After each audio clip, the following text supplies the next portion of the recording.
If you're a train enthusiast of HO like I am, I recommend you use Peco FlexiTrack. Code 100 is the standard track. It allows you to move it and bend it in any direction you like. I also recommend Peco HO Points Inchfrog. There's two sizes, short range and medium.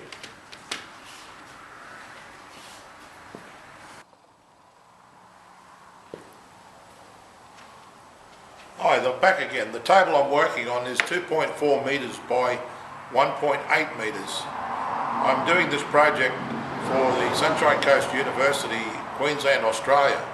They've asked me to manufacture a two-track train table for their engineering department so they can put a robotic arm on the table that is computerised, controlled, which will load the trains on the set.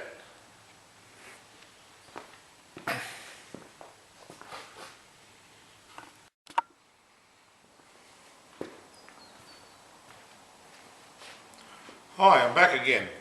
An important consideration when you're building a train set is radiuses. Radiuses of the curves of the track.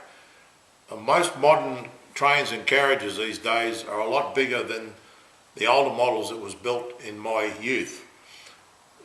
One of the simplest ways to make a radius is when you find the centre of the table, a simple piece of flat stick with holes drilled and a nail placed in the centre of the table where it's required, and by running a pencil along the end of the stick you can then draw a perfect radius. This is determined by the size of your table.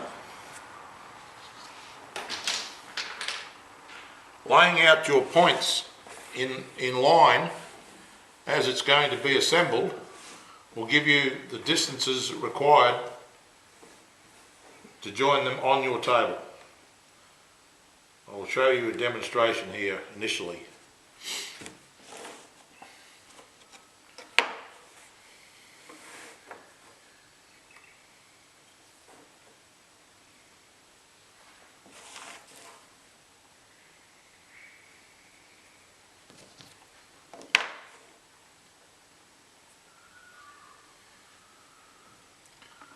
This configuration of points allows us to change from one track to the other.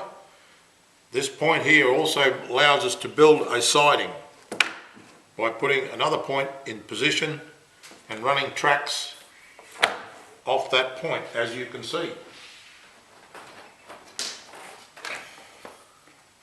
which creates a siding. Now these positions can vary depending on the size of your table. They can be parallel to your main track. Your main track now will run in this configuration, and as you can see, it is very easy initially to curve the pieces of track to give you an idea where it's going to run.